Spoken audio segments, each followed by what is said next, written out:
As people began to remove their necklaces, a sense of achievement and celebration spread throughout the group. The feeling was infectious. After all, we were home free. Once that thing got off your neck, there was no imminent danger. The sheer weight of these necklaces may have been lost on us. Not the physical weight, but the weight of knowing that at any moment you may just die. The scene in front of me was a very comforting one, a pleasant one.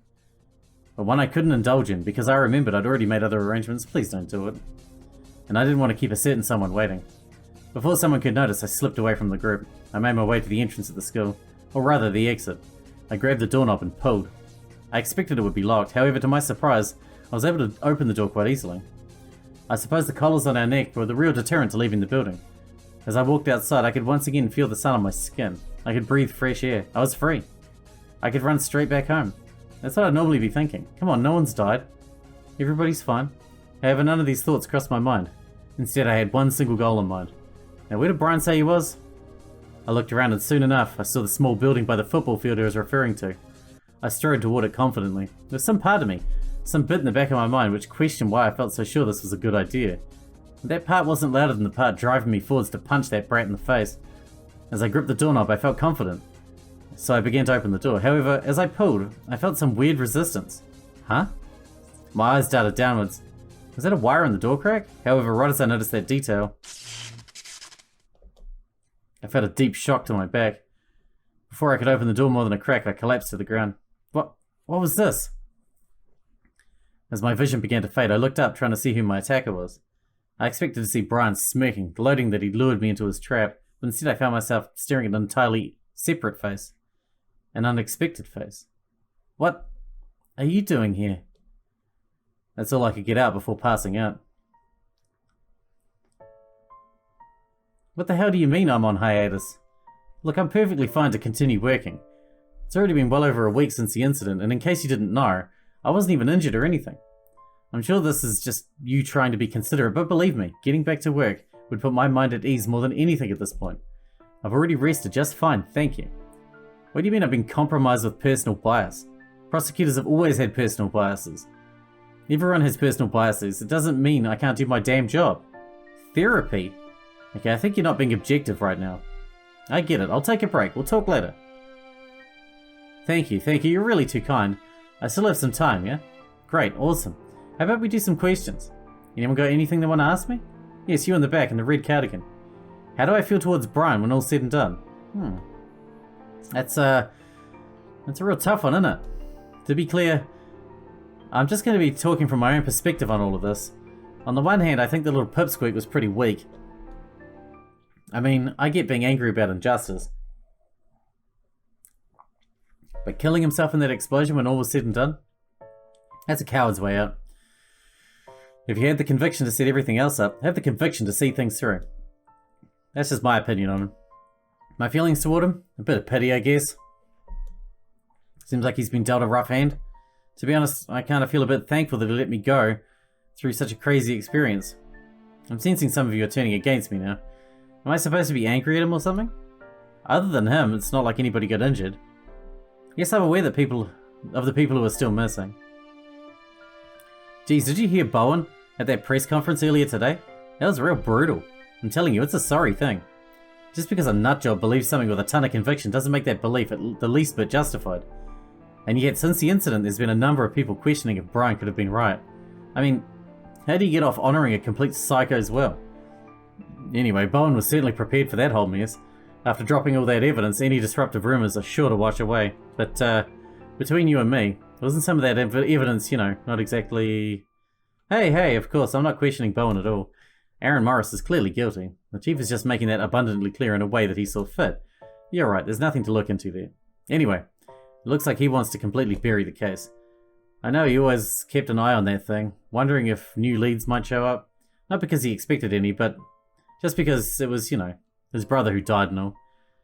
Now the state has to double down on the conviction unless we want a whole bunch of unrest, which means bolstering the truth as much as possible, and getting rid of disruptions to the narrative. Hey man, can we talk in private after this shift? Yeah, Mum, like I said before, I was just a victim in all this.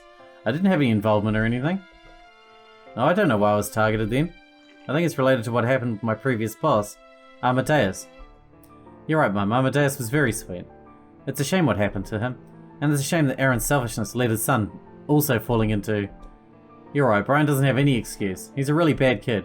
But he's gone now, and I'm safe, and there really isn't anything to worry about anymore. Okay, Mum. I need to get back to work. I love you. Yes, I was involved in the high school incident. What of it? No, really, it was incredible. You should have seen it. Everybody was completely freaking out, their faces flushed.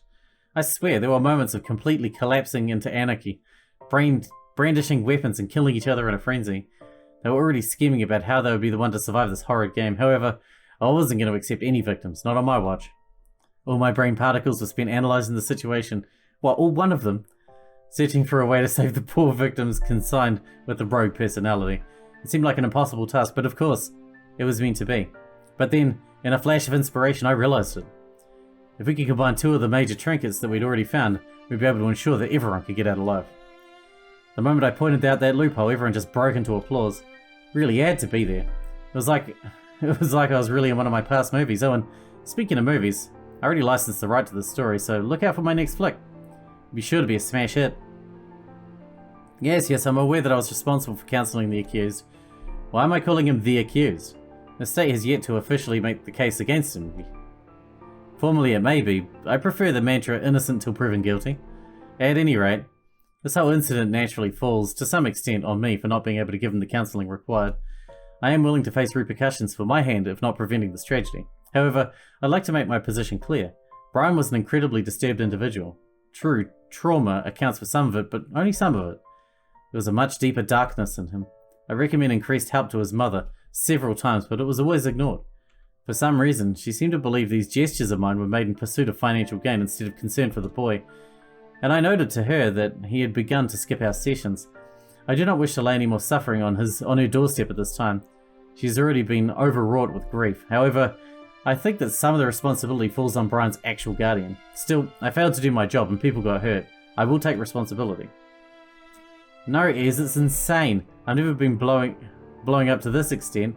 The series of articles I published on the incident have become the go-to thing to read when you want to know what happened. I've been getting booked for so many different podcast appearances, and since I've been plugged non-stop, that means increased viewership on all my other projects. I hate to say it, but being kidnapped in that game might have been the one of the best things to happen to me. Sure, there's been some side effects in going through that experience, like paranoia, panic attacks, insomnia, depression, but who cares? I had all that beforehand anyway. So yeah, this is my one chance to really grip hold of the public consciousness. And if I ride this out properly, I can be set for life. The next steps are to capitalize on all this hype. But how to do it? How to do it? Obviously, I got to work on some sort of video series, doing a deep dive into it. I've also toyed with the idea of writing an op-ed in defense of Brian. The incident happening in the first place is already also a pretty scathing indictment of a bunch of different systems we have in place, so I can spin a few different articles on who's at fault for this whole thing. Do you think I'm too young to publish a memoir? Not after that. The news surrounding the incident that took place at high school is still incoming as we get more information surrounding the incident. There are many unsolved mysteries with the whole event. Perhaps the biggest remaining question mark is the location of the 4 victims abducted by the mastermind, Brian Morris. Other victims of the incident claim that all 4 missing victims were, in fact, alive at the end of the purported death game. However, at present, it appears the ex-cop and current bartender, Jamie Wilbert, stole a nearby car from the scene and kidnapped a young law student, a local gang leader, and an older teacher. The motivation for such an act is incredibly unclear. This, combined with the purported interactions between Brian Morris and Mr. Wilbert before the incident, have led to some speculation that the ex-cop may have been a co-conspirator in the kidnappings. However, at this point, such rumours are mere speculation. More importantly, the police are still eagerly searching for any signs of the 4 missing persons, and many are concerned about the possibility that the victims, despite escaping the death game, were unable to escape death. Ugh, my head hurt. I've not been getting enough sleep. I don't know how I could have been. Sure, my captor had been generous enough to provide me with a mattress and a blanket to help me sleep, but those few inches between me and the concrete floor did little. More to the point, the collar around my neck was really uncomfortable to sleep in, especially since it was connected to a chain. I mean, I get why I was forced to wear it, but still, it sucked. Oh, and there was the whole currently being kidnapped thing. That certainly didn't help my stress level. Snake, I swear to fucking Christ, if you walk into my area one more time, I'm going to strangle you while you sleep. Painting needs inspiration, but I'm inspired, I want it. The only thing you're inspiring is my urge to beat the shit out of you. My roommates also left a lot to be desired. Could you two please keep down? Are you really trying to go back to sleep? With the lights on and everything? No, I'm just getting sick of you two. Your arguments are incessant and I'm sick of it. Why can't you two just behave? I don't know if I deserve much blame in all this. If I recall, the majority of the altercations have come from Dragon attacking me for something rather benign. Yeah, but you're provoking it. Who, me? I'd never. You know exactly what you're doing. If I've learned anything over these past few days, is that you're actually as childish as she is. Childish? Who the fuck are you calling childish? I don't have time for this. Correction, you have nothing but time for this. And that's the problem, isn't it? It was at this point that our captain decided to make his entrance, carrying a tray of food and drinks. I brought breakfast. Silence filled the room. A thank you might be nice. Fuck you psychopath. You kidnapped us. Maybe, but this and that are separate things. So, do you want to have breakfast or not? Was our meal contingent on showing you respect by thanking you? It'd be dickish if that was the case, wouldn't it? It would. Then I suppose not. In that case, I'll also refrain. Gotcha. Mouse? Thank you for the meal, dog. No problem. Mouse. You fucking traitorous, strike-breaking blackleg. We're supposed to be a united front. A united front doesn't have nearly as much infighting as this. And besides, a united front against who? Dog, obviously. My. I need a full united front to be taken down? How flattering. If Dragon was expecting me to work up a lot of anger at Dog, she'd be disappointed. I was pretty pissed at him, no doubt, but all things considered, he'd been a pretty reasonable host to his captives. He'd listened to most of the requests asked of him. He did his best to keep us occupied with books and painting supplies and whatnot. He even hosted daily game nights, which was slightly surreal. And besides, I could see where he was coming from in all this. A lot more than I could with Brian at any rate. So, Dick, anything change? Are you gonna let us out yet? If I do, are you gonna storm out into the open? Of fucking course I am. What, do you want me to live in your stupid basement forever? In that case, I'm afraid you have to stay here. Trust me, it's for your own good. How can you say that shit with a straight face when you're imprisoning us? Well, I also saved you three. I think that kinda evens out. I must say, Dog, I'm surprised that we're still here. Presumably the police should be looking for us, no? Oh, they are. But I doubt they'll find us here. I get a lot of good connections from working as a cop and a bartender. This one's pretty low-key, pretty reliable. We could hide out here for over a month. How exciting. Doc, I'm trying to be understanding. I still don't understand everything. I don't get why you're doing all of this. Could you try to explain it all clearly? Again with this? Doc sighed. Well, I suppose keeping it from you ain't gonna do much good at this point. If I'm gonna be keeping you guys here without your consent, the least I could do is give you the full layout of things. Else I'd be total scum, you know? Trust me, you already are. Ouch. That might be fair. Anyway, if you really don't understand, I'm gonna have to bore you with the whole story. So strap in, folks. How exciting. Looking forward to it. Could you two shut up? They were honestly a lot more similar than they would ever care to admit. Alright, so you already know that I used to be a cop, yeah? You might not believe it, but I was a pretty good one as well. The current chief of police, Oliver Bowen, I came up with that guy. He's a really good friend. That point's important for why I haven't killed the guy on my own at this point. It was a sad and thankless job, and it did a number on my soul. But I did it all the same. Eventually, enough was enough for me. The job was too cruel, too thankless, too draining. Plus, the Force was slowly getting corrupt. Slowly? Alright, well, you could argue that the Force has never been a shining example of justice it was meant to be. But what I'm talking about was more substantive degradation. I also knew it was not in spite of Oliver becoming chief of police, but because of him. I tried to get a straight answer from him, what it was all about. But that was a failed endeavour. At some point it just wasn't worth it. So I quit, became a bartender, yada yada yada. And that was that, until the case where Aaron Morris killed Amadeus Bowen, Oliver's brother. Due to odd circumstances, I ended up getting involved in the case. I gave important testimony at trial. When Morris was sentenced, I thought that was that. Until Oliver came to my bar, late one night, a wreck. Well, he hadn't been great ever since his brother's death, but he was different. I was familiar with the look of desperation in his eyes. I'd seen it in criminals before.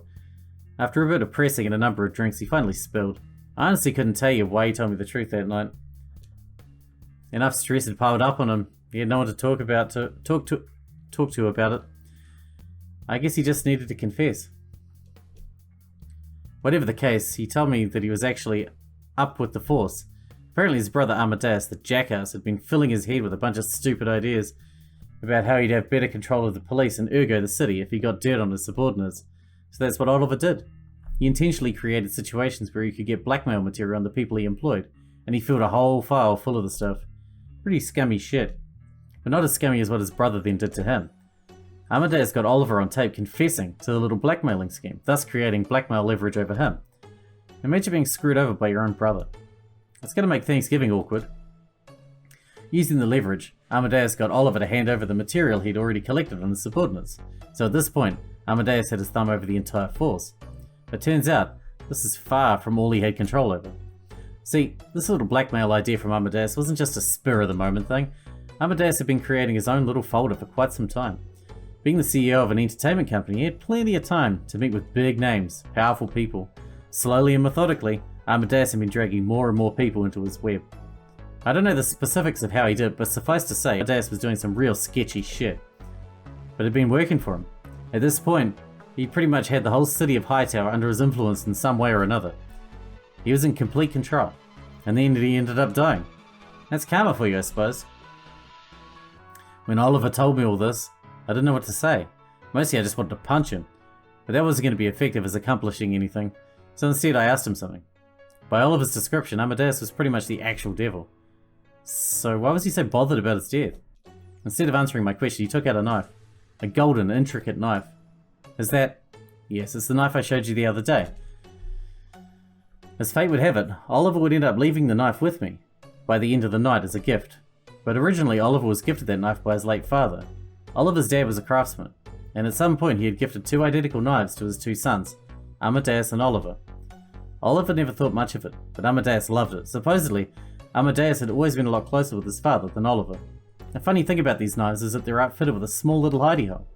You wouldn't know it just by looking at the knife, but like I showed you the other day, it's good for holding onto something. Amadeus kept his knife on his person at all times as a sort of keepsake. He also kept a special USB flash drive on him at all times, a flash drive containing the totality of his work. His golden gun, his blackmail portfolio, 3 guesses as to where he hid it. In the knife's hidey hole. Bingo. Mouse gets it at 1. Makes sense really. You keep one thing on you at all the time. You keep another thing on you all the time. The one thing has a slot to hide something the size of the other thing. It's kind of inevitable. But see, here's the thing. Something happened that Amadeus Bowen didn't account for. He was killed. And something happened that Oliver Bowen didn't account for either. The knife went missing from the crime scene. What? I didn't recall hearing about this detail. Yeah, obviously there wasn't a problem Oliver was eager to bring up with the public. But no matter how much he looked, he couldn't find the knife anywhere. He couldn't find it anywhere in Aaron Morris's house either. Aaron Morris claimed to know nothing about it. But of course Aaron Morris also claimed he was innocent. Oliver was confident that his guy had found the culprit. But Oliver was also nervous about the missing knife. That night Oliver was drunkenly confessing to me the knife was still missing. To his knowledge, no one on that file had been blackmailed recently, including him of course. But if anyone ever found that USB flash drive, it could be disastrous. Yep. The whole thing was pretty fucked. Anyway, that's what Oliver told me. The reason the force came down so decisively on Aaron was probably because they wanted to settle the matter definitively. Meanwhile, Oliver would handle the search for the knife privately. Flash forward a few years, he's kept in touch, said the knife still hasn't showed up. Then this kid, who's obviously a fucking kid, tries passing off this phony ID on me. Turns out the kid's name is Brian Morris, and he's pretty pissed at my part in convicting his dad. I don't really feel bad about any of that. I just did my part, spoke the truth. I have a reason to feel bad though, and that's because I knew a lot more of the truth and had pretty much done jack shit with it. Anyway, I let him blow off some steam by ranting at me and then sent him on his way. He swings by a few more times, never for any real point. Our relationship gets marginally better. We play a game of darts at some point, and then I stop seeing him for a while. And then, one night, I'm closing up shop when I hear a noise behind me. Yeah, I might have been off the force for a while, but my instincts weren't totally shot. I wasn't going to let the kid completely amp me, so I turned around just in time to look Brian Morris in the face, which caused him to hesitate from shooting that taser. It was unclear as to what exactly he intended to do, but I knew his expression well. It was that of a man about to do something very reckless and very stupid. I tried to strike up some sort of rapport we'd previously had, but he was different. At one point, he mentioned how me and my friend Ollie would pay for strangling the justice system. So he clearly knew more than he did when we previously met. It was unclear how much more, but he knew more. Still, I tried to get a straight answer out of him, and he continued to act weird. He talked about how it was his right after everything that had happened. He was saying it more to himself than to me. And it was at this point I knew something wasn't right. The kid was in over his head. On a hunch, I asked him if someone had given him an idea for this, whatever this was, if someone was helping him. In response, he shot me with the taser. But before passing out, I got a good look in his face, and I knew the answer. The fuck? So, Dog, what are you saying? I believe he's implying that the Jade Emperor was not Brian alone. Well, I didn't think that yet. It was only how he reacted when I pressed him about the encounter. While he was explaining the rules that I felt something was off. He spoke as if he hadn't even remembered the incident. Hold on a second. Are you saying that voice wasn't Brian's? But I thought the guy on the screen was Brian. The person on the screen was most certainly Brian. I would recognize that tattoo anywhere. Although considering the getup he was in. I'm not saying I have all the answers. Didn't then, don't now. But I was definitely suspicious. Something wasn't right. And something wasn't right with the people who were there. The two standout cases being Mouse and Dragon. You two are right. There isn't a good reason for either of you to be here. So I was on the lookout. Then at the end I saw Dragon dragging Snake away from the group. I had a feeling that was the first move. So impulsive, that one. I already apologized, you fuckwad. How long are you going to be on this? I'm just still surprised that you believe such a blatant lie. I mean, someone like me, funding a gang like the Scorpions? The Jade Emperor must have been transmitting hypnotic powers through those speakers. Fuck you. My point stands that the person behind this clearly manipulated Dragon into getting into a fight, alone with Snake. First things first, I got Bunny to gather everyone up on the spot, where people could see each other. Why'd you do that again? Not important right now. Next I ran after you, and interrupted the fight. I didn't have time to let things run their course, so I used the taser I found earlier in the gym to put you both to sleep. You already know this part. I'm being thorough. And stop yelling, I'm standing right here. Anyways, luckily the two of you had already input your actions, so I just dragged you to the nearby side exit in preparation. When the game ended, and the neck braces all came unlocked, I did the honor of taking them off you. Then, when I returned, I realized that Mouse, the other person of interest, was gone. I chased after you and was able to catch you just before you walked headfirst into that trap. Again, thank you for that. Anyway, at this point I was putting two and two together. Dragon, Mouse and possibly Snake were all being targeted. You were brought here to die. For that main reason, alongside a couple of other things, I brought you to this little safe house. To keep us safe, right? Yep. And you're so certain this co-conspirator of yours exists. I'm not all so certain, but I'll say this. Mouse, after I knocked you out, I knocked on the door to Brian's base, and I didn't get a response. Huh? Maybe he was playing coy. Or maybe the explosion wasn't the thing that killed him. Dogs hung heavy in the air. If what he was suggesting was true, I already knew part of the story, but when he laid it all out like that, I couldn't help but feel we were part of something much larger. I must say though, it seems like whoever's behind this nefarious plot went through an awful lot of trouble to eliminate the three of us, even if they blundered at the very end.